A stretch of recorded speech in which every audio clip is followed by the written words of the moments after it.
মাগুরায় বোনের বাড়িতে বেড়াতে গিয়ে ধর্ষণের শিকার ৮ বছরের শিশুটিকে ঢাকা মেডিকেলে ভর্তি করা হয়েছে। শিশুটি বর্তমানে মেডিকেলের ওয়ান স্টপ ক্রাইসিস সেন্টারে রয়েছে। তার অবস্থা গুরুতর বলে জানিয়েছেন চিকিৎসক। এই ঘটনায় বোনের অভিযুক্ত শ্বশুর হিটু শেখের পর এবার গ্রেফতার করা হলো দুলাভাই সজীব শেখকে।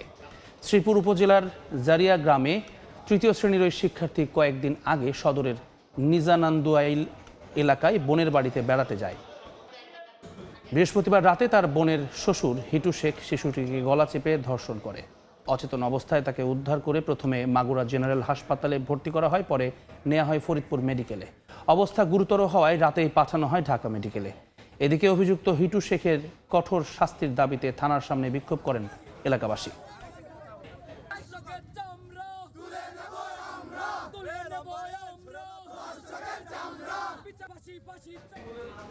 এই মুহূর্তে ঢাকা মেডিকেলে আছেন সহকর্মী ধ্রুব ব্যানার্জি। সবশেষ অবস্থা জানতে সরাসরি চলে যাচ্ছি তার কাছে।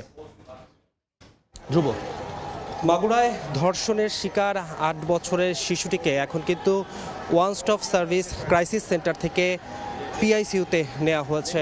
গতকাল ঠিক রাত ৯টার পরপর এখানে তার স্বজনরা তাকে নিয়ে উপস্থিত হন এবং অবস্থা গুরুতর বিবেচনায় তাকে প্রথমে ওয়ান স্টপ ক্রাইসিস সেন্টার এবং পরে পিআইসিইউতে স্থানান্তর করা হয়। আমরা কিছুক্ষণ আগে এখানকার যারা স্বজনরা রয়েছেন শিশুটির, তার সঙ্গে কথা বলেছিলাম।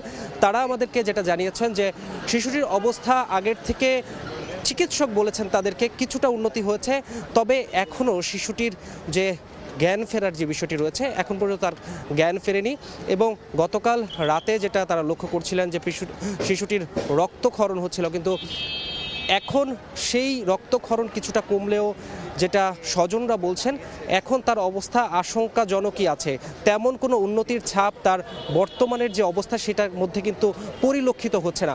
আমি একটু জানিয়ে রাখি, এই যে শিশুটি ধর্ষণের শিকার হয়েছিল তিনি মূলত মাগুরায় বোনের বাড়িতে বেড়াতে এসেছিলেন এবং সে তৃতীয় শ্রেণীর ছাত্রী এবং মাত্র ৮ বছর বয়সী। এবং এই সময়ের মধ্যেই তাকে কিন্তু তার যে বোনের বাড়ির যে স্বজনরা রয়েছেন তাদের মাধ্যমে কিন্তু সে ধর্ষণের শিকার হয় এবং সেই ঘটনায় কিন্তু মাগুরায় আমরা লক্ষ্য করেছি, মাগুরায়ও থানার সামনে বিক্ষোভ হয়েছে।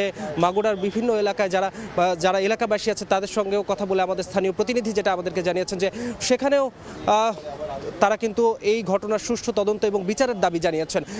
এবং এখন পর্যন্ত আমি যদি সবশেষ বলি, এখন পর্যন্ত শিশুটির অবস্থা একদম স্বাভাবিক হয়নি এবং আগের থেকে যে অনেক বেশি উন্নতি হয়েছে তাও বলা যায় না। শিশুটির অবস্থা চিকিৎসকের ভাষ্যমতে কিছুটা উন্নতি হয়েছে, কিন্তু তত বেশি উন্নতি হয়নি, অর্থাৎ তার এখন পর্যন্ত জ্ঞান ফেরেনি। কিন্তু গতকাল রাতে যেরকম অর্থাৎ রক্তক্ষরণ হচ্ছিল সেই রক্তক্ষরণের ঘটনাটি কিন্তু এখন কিছুটা কম, এখন রক্তক্ষরণ তেমনটা হচ্ছে না এবং সে কিন্তু পিআইসিইউতে রয়েছে।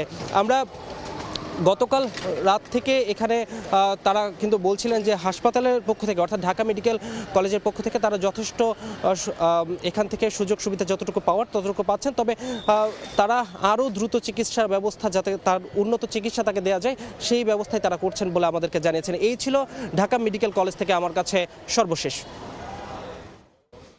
ঢাকা মেডিকেল কলেজ হাসপাতাল থেকে সরাসরি যুক্ত হয়েছিলেন সহকর্মী ধ্রুব ব্যানার্জি।